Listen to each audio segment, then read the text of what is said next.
surtout chez moi au Congo, on m'avait appris dans l'éthique pastorale, tu ne peux pas manger sur la route. Ça, c'est comme ça que j'avais grandi. Et je ne portais jamais les dîmes. Et je ne pouvais pas manger en route parce que tu es un pasteur, tu ne peux pas faire cela. Mais j'arrive en Europe, je trouve le plus grand de tous les patrons, ils mangent sur la route. Pourquoi? Parce qu'ils n'ont pas le temps. Ils prennent le sandwich parce que ce n'est pas une priorité pour lui. Il a beaucoup de choses à faire. Amen. Il a beaucoup de choses. Et tu te dis, mais l'éthique, comment pris a un problème? Non, l'éthique n'a pas un problème. C'est qu'en Afrique, ça marche, cette éthique-là. Qu'on nous dise comme ça parce qu'il y a des mouches, il y a cela, et là-bas, il n'y a pas de mouches. Voilà. Est-ce que quelqu'un m'entend très bien? Je te dis que ta vie doit s'accélérer au nom de Jésus. Quand Élie s'est agenouillé, en peu d'instants, ce qui a duré 3 ans et demi a été résolu en peu d'instants. Je suis venu pour que les situations qui devaient prendre 5 ans dans ta vie puissent prendre 5 mois. Je suis venu pour que les situations dans ta vie qui avaient l'habitude de prendre 3 heures doivent prendre 3 minutes. À partir d'aujourd'hui, les choses doivent s'accélérer. Je vais commencer à énumérer dans la semaine. Écoute-moi, cette série d'enseignements, je vous ai dit que les mêmes causes produisent toujours le même effet. Quand Dieu m'a donné ce message, quand j'ai commencé à prêcher ça dans notre église à la Cité de Gloire, c'est une série, je peux en parler comme ça. Ne manquez pas le deuxième culte. Je veux encore entrer la saison d'accélération. On va développer toutes ces raisons. On va développer pourquoi et comment l'accélération arrive. Aujourd'hui, j'ai voulu annoncer le prophétique de ta vie. C'est que les choses vont s'accélérer. Écris ça derrière ta Bible et tu le verras s'accomplir. Tu dis c'est la saison d'accélération. Les choses que tu estimais qui peuvent arriver dans 3 ans, je les ordonne qu'ils arrivent en 3 mois. Les choses peuvent s'accélérer. Dans cette église, les gens qui devaient devenir millionnaires dans 10 ans, qu'ils le deviennent même dans 10 mois. Notre deuxième culte, s'il nous fallait 3 ans pour le remplir, que l'Éternel les remplisse en 3 mois. Et que nous commençons notre troisième culte. Au nom de Jésus, je suis venu ouvrir la saison d'accélération. Et pendant cette saison, ne sois pas distrait. Emmagasine tout ce que... Parce qu'une saison a un début et une fin. Alors pendant la saison, parce que la vie ne peut pas être tout le temps accélération, accélération. Non, ça c'est une saison. Est-ce que quelqu'un m'entend très bien? Et je suis venu ouvrir cette saison-là. Et c'est pourquoi je dis que tu te marieras d'une manière accélérée. Tu seras élevé d'une manière accélérée. Tu auras une profession d'une manière accélérée. Ton chômage va s'arrêter d'une manière accélérée. Tu construiras la maison d'une manière accélérée. Les choses vont s'accélérer. Tu as dit, tu te lèves comme ça, tu vois quelqu'un qui vient te voir. Ah, monsieur, je dois te payer ton loyer. Tu dis quoi? Loyer. Tu es devenu propriétaire sans savoir comment tu es devenu propriétaire.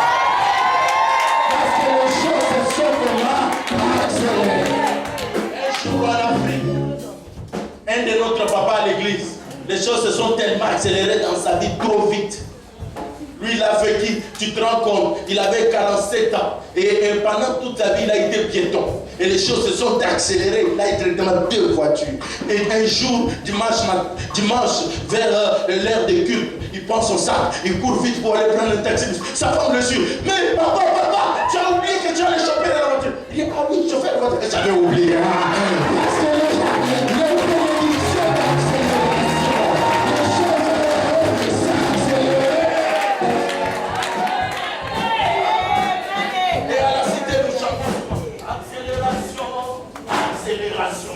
Les choses doivent comment s'accélérer en peu de temps. Amen. 3 ans et demi sans pluie, sécheresse totale. On regarde le ciel bleu, mais en peu d'instants. Même pas en peu d'instants. Toi tu ajoutes Si c'est en paix de jour, c'est toi qui décides.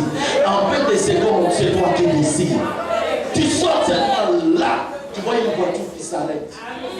Stopper que pour toi. Parce que les choses doivent comment s'accélérer. Est-ce que quelqu'un m'entend très bien?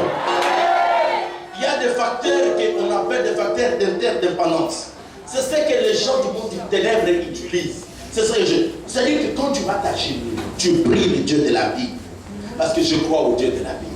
Je ne sais pas si c'est quel Dieu les autres croient, mais nous croyons au Dieu de la Bible.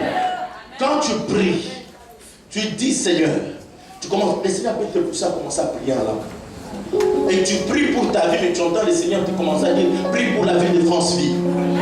Exhorte seulement. Amen. Prie seulement. Amen. Pourquoi?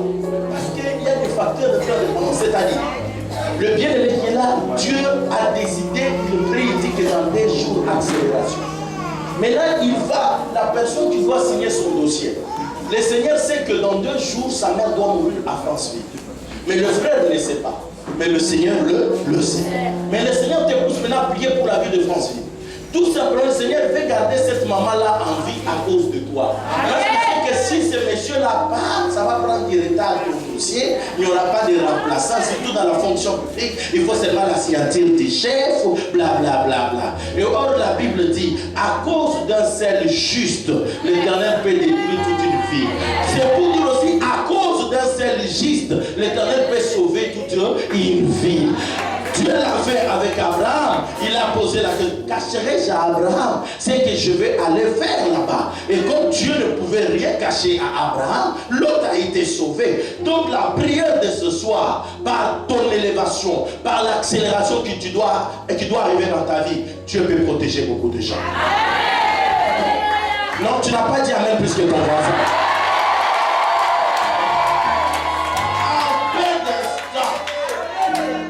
3 ans et demi. Je ne connais pas combien de temps de sécheresse sont dans ta vie. Il y a peut-être, ça fait longtemps que tu n'as pas ri. Ça fait longtemps que tu n'as pas témoigné. Oh, oh. Tu as seulement entendu les autres témoigner. Mais je t'informe que Isaac s'appelle Ri. C'est-à-dire quoi? Avec la foi, on finit toujours par rire. Tu finiras toujours par rire. Je veux clôturer que nous prions. Il y a une raison pour laquelle tu demandes certaines choses à certaines personnes, mais que tu ne demandes pas aux autres. Je m'explique. Je sais que le pasteur Médard m'aime beaucoup. Je vois comment il m'a accueilli. Mais je vois qu'il a une belle voiture. Et il est très bien habillé. Mais je ne peux pas lui demander l'avion. Je sais qu'il veut me donner l'avion. Mais le Saint-Esprit me dit qu'il n'a pas les moyens de me l'offrir. Est-ce que quelqu'un m'entend? Mais tu vois, par exemple, le bien-aimé qui est là, je le regarde, je sais qu'il a 1000 francs peut-être dans sa poche. Le Saint-Esprit me révèle peut-être qu'il a eu 1000 francs dans sa poche. Mais est-ce qu'il veut me les donner? Le Saint-Esprit me dit qu'il ne peut pas me donner. Qu'est-ce qui se passe? Lui, il veut, mais il ne paie pas. Lui, il l'a, mais il ne veut pas. On demande des choses aux gens. Il faut savoir que ces gens-là ont la chose et ils veulent. Est-ce que quelqu'un m'entend ça?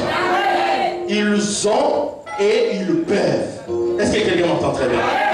Nous demandons au Dieu de la Bible parce que nous savons, il a et il veut.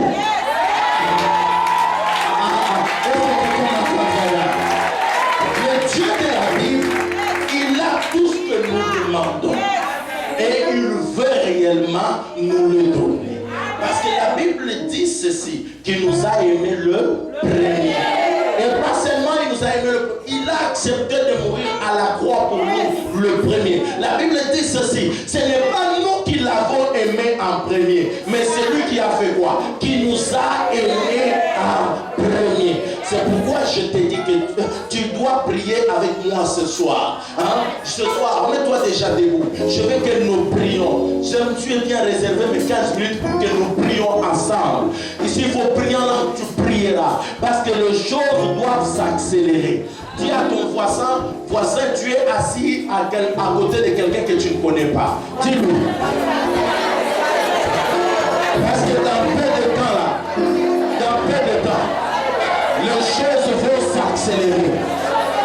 Et quand ça va s'accélérer, les voisins il va commencer à te dire, c'est toi ou c'est pas toi? Oui, c'est toujours moi.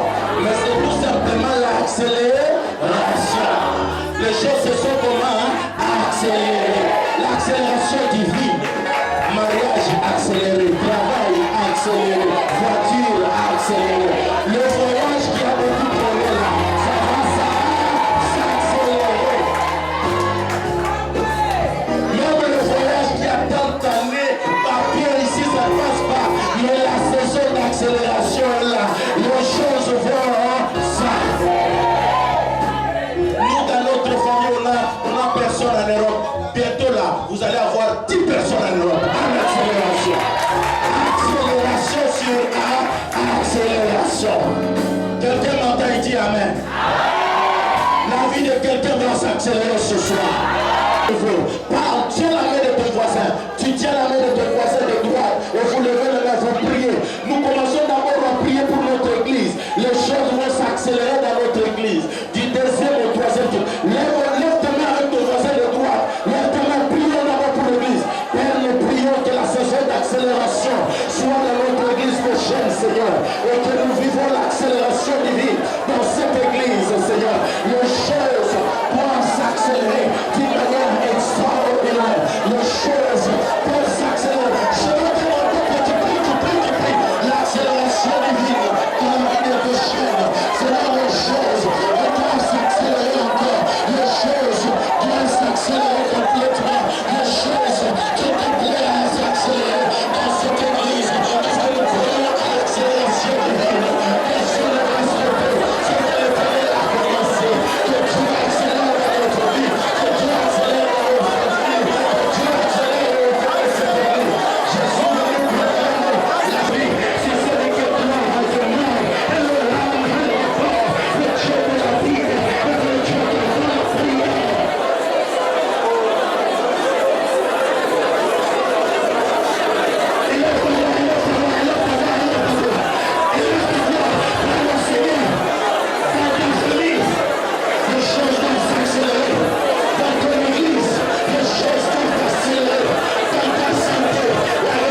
siècles des siècles. Au nom de ton Fils Jésus-Christ de Nazareth, nous vous Seigneur, nous avons prié ce soir. Et nous sommes tous ensemble,